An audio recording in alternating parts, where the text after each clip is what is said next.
What's up, guys? This is Linus, the Taiwanese to Chinese online. Welcome to this new section. 这个中文怎么说? How do you say it in Chinese? This section series will share the vocabulary related to a specific topic. Today, we'll be talking about cars. If you like cars and want to know more about them, this video is made for you. On the other hand, the following content will mainly be in Chinese with English subtitles underneath. You can practice listening and try your best to learn as much as you can.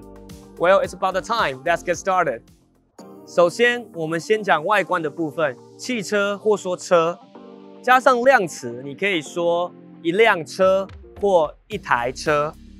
一般来说，汽车是由4个轮子跟车身组成。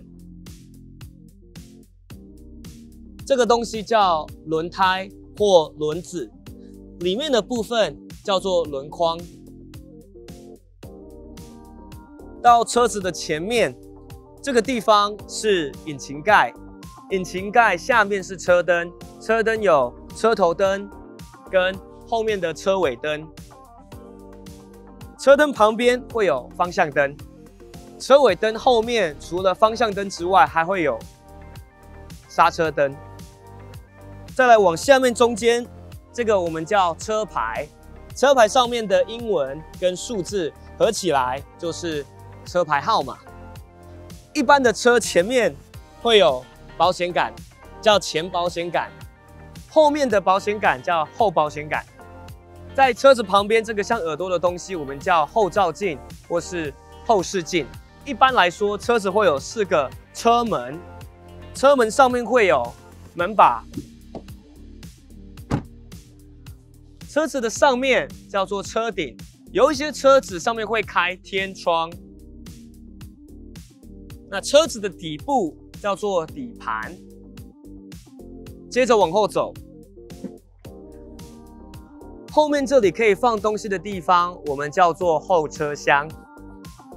汽车玻璃的部分，前后2片玻璃叫做挡风玻璃。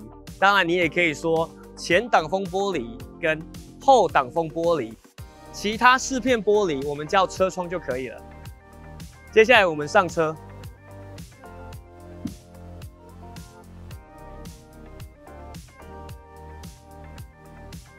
进到车子里面，首先我们一定要先系安全带。在台湾，我们都是左驾。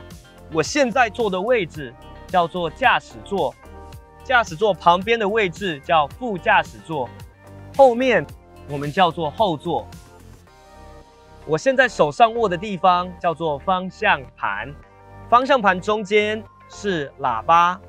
再往前，每一台车都会有一个仪表板，可以看时速或是油表。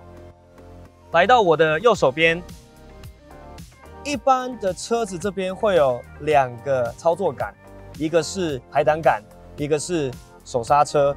但是现在很多手刹车都改成用按钮的方式。然后右边这个副驾驶座前面这个可以放东西的地方，我们叫做置物柜。一般来说，方向盘后面会有2个拨杆，一个控制雨刷，一个控制方向灯。来到脚的部分，脚的地方会有2个踏板，一个踏板是油门，一个踏板是刹车。接下来我们看引擎盖的部分。这次我特别邀请到我的好朋友，也是这台车的车主，来为我们讲解引擎盖下面的一些东西。让我们欢迎我的兄弟 James。Hello， 各位 Linus 的朋友，大家好，我是 James。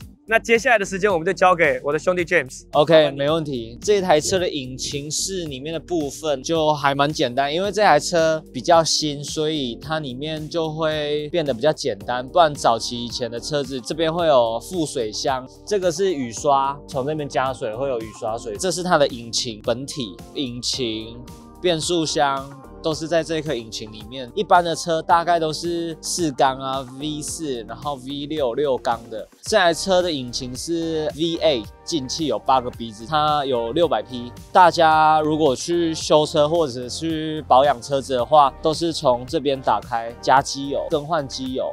因为它这台车比较新、比较特别，所以它的电子设备非常的多，数位仪表板里面的一些功能都是从这些电脑里面做使用的。引擎室里面现在的车越新就做得越简单。OK， 那我们时间就交还给 Ninus。Thank you so much for watching this video. Hope you like it and feel free to ask me any questions in the comments below. If you want to know more about how people talk about cars in Chinese, you can check out my friend's YouTube channel. 罗威霆. The link is in the description. If you like my content, make sure that you subscribe, like, and share. Your support means a lot to me. Have a wonderful day, and I will see you next time. Bye. Bye. See you next time.